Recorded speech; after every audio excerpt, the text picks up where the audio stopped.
જય સ્વામિનારાયણ. આપણે આવી ગયા બોટાદ દર્શન કરવા. આપણે દર્શન કરતા જઈશું ને હું તમને બોટાદની માહિતી આપતી જઈશ. આપણા સ્વામિનારાયણ મંદિર છે બોટાદનું. આપણે દર્શન કરવા જઈએ. આપણને બધાને ખબર છે કે બોટાદ એટલે શિવલાલ શેઠ.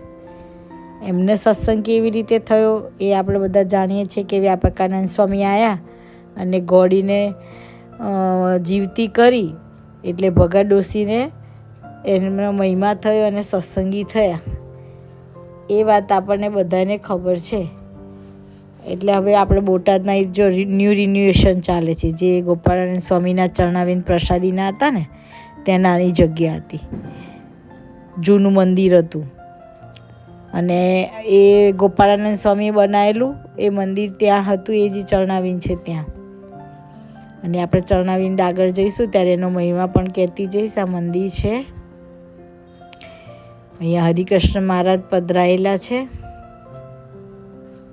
અને અહીંયા ગોપાળાનંદ સ્વામી બનાવ્યું. પછી થોડું ન્યૂ રિન્યુએશન કરતાં આ જે મોટું શિખરબંધ મંદિરે છે અને જે ગોપાળાનંદ સ્વામીના ચરણાવિંદ છે ત્યાં પણ ન્યૂ રિન્યુએશન થાય છે. એટલે એ પ્રસાદીના ચરણાવિંદના વિશે હું તમને કહીશ, માહિતી આપીશ. અહીંયા થાળભેટની ઓફિસ છે અને બોટાદમાં એ જે ગોપાળાનંદ સ્વામી હતા ત્યારે જ્યારે આ મંદિર બનાવ્યું ત્યારે ચરણાવિંદ પધરાવાના હતા. એ વખતે કારીગરને કરવા આપ્યા હતા અને જ્યારે ચરણાવિંદ ગોપાળાનંદ સ્વામી પધરાવ્યા, આ લખી જો સદગુરુ ગોપાળાનંદ સ્વામી સ્થાપિત પ્રસાદીના ચરણાવિંદ. અત્યારે ત્યાં બહુ જ મસ્ત રીતે રિન્યુએશન થાય છે અને આપણે અંદર જે બધી પ્રસાદીની જગ્યા હતી, વસ્તુઓ હતી અંદર, ગાડું, પછી બધા ભગવાને પહેરેલા વસ્ત્ર, બધું પ્રસાદીનું જે હતું એ અત્યારે અંદર મૂક્યું છે ક્યાંય અને આટલું મોટું રિન્યુએશન થાય છે. જો બહુ જ મસ્ત. જૂનું મંદિરના દર્શન તો તમે કર્યા હશે પણ આ બહુ મોટા પાયે કરવામાં આવે છે. આજે ગોપાળાનંદ સ્વામીના ચરણાવિંદની માનતા જે માને ને એની કામ સફળ થાય છે, પ્રદક્ષિણા કરવી. અને આજે ગોપાળાનંદ સ્વામીના જે ચરણાવિંદ જે મહારાજના પધરાયા છે ને ગોપાળાનંદ સ્વામીએ, એમાં એમને કારીગરને કરવા આપ્યા હતા ચરણાવિંદની આરસના ઉપર, પણ કડિયાનાથી ભૂલથી જમણા ચરણાવિંદના ચિહ્ન એ ડાબા ચરણાવિંદમાં થઈ ગયા, ડાબા ચરણાવિંદના જમણા ચરણાવિંદના થયા. પછી ગોપાળાનંદ સ્વામી જોડે લઈને આવ્યા. પછી ગોપાળાનંદ સ્વામીએ કીધું કે તમે તો ચિહ્ન ઊંધા કર્યા છે. ત્યારે એમને એવું કીધું કે હવે એમને એવું થયું કે હવે શું? તો ગોપાળાનંદ સ્વામીએ કીધું કંઈ વાંધો નહીં, તમે પ્રેમથી બનાવ્યા છે તો આપણે પધરાઈશું અને એ બધાના કામ પૂરા કરશે મહારાજના ચરણાવિંદ છત્રીથી.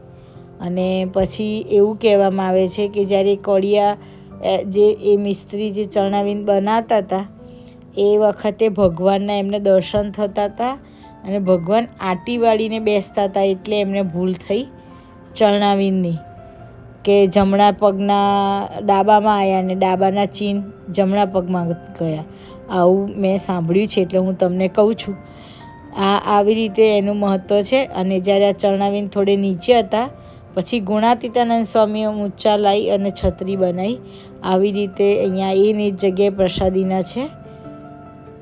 અને આ ચરણાવિંદના જે માનતા માનો પ્રદક્ષિણાની તો તમારી પૂરી થાય છે. આ એનું મહત્ત્વ છે. આપણે હવે પછી મંદિરમાં દર્શન કરવા જઈશું. અને આ મંદિર અત્યારે કામ ચાલે છે ને એટલે 10 વાગે બંધ થઈ જાય છે, કારણ કે ત્યાં બધું મહારાજની પાસે ધૂળ ને બધું ઉડે નહીં એના માટે થઈને એ લોકો મંદિર વહેલા બંધ કરી દે છે. એટલે કોઈ પણ વ્યક્તિ જો દર્શન કરવા જવાનું હોય તો વહેલા 10 વાગ્યા પહેલાં દર્શન કરવા જઈ શકશો, નહીંતર પછી મંદિર બંધ થઈ જાય છે. આ ગયેલા છીએ, દર્શન બંધ થયેલા છે એટલે દર્શન થતા નથી. એટલે દર્શન કરવા હોય એને વહેલા જવું. આપણે આ ગણપતિ અને હનુમાનજીની જગ્યાએ આપણે દર્શન કરશું. આ હનુમાન દાદા છે. જય સ્વામિનારાયણ હનુમાન દાદા.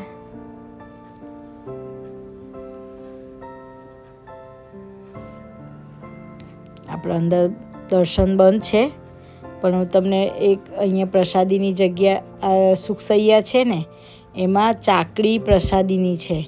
એ જે આપણે મહારાજ પહેરતા ને તો કમળની જેમ ઉપર હતું, જેમ મહારાજ ચાલે ને તો કમળ ખીલે અને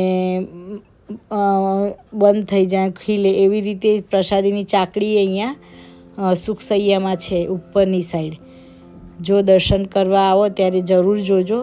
ચેષ્ટાની જે એનિમેશન બનાવ્યું છે ને એમાં જે આજ મારે ઓરડેમાં જે ભગવાન પહેરે છે ને એવી જ પ્રસાદીની ચાકડી છે અહીંયા. એટલે કોઈ પણ વ્યક્તિ આવે તો અહીંયા દર્શન કરજો. એ સુખસૈયા ઉપર છે. અત્યારે તો ભગવાન પોઢાડી દીધા છે વહેલા, આ રિન્યુએશન ચાલે છે એના માટેથી. અને અહીંયા પ્રસાદીની બોટાદ ગામમાં પણ બધું પ્રસાદીની વસ્તુ છે. દાહ ખાચરની જગ્યા છે, ઘણી બધી જગ્યા છે. આવો ત્યારે દર્શન કરવા જરૂર જોજો. પ્રસાદીનો કૂવો છે, આંબલી છે, એટલે જરૂર ત્યાં દર્શન કરવા જજો.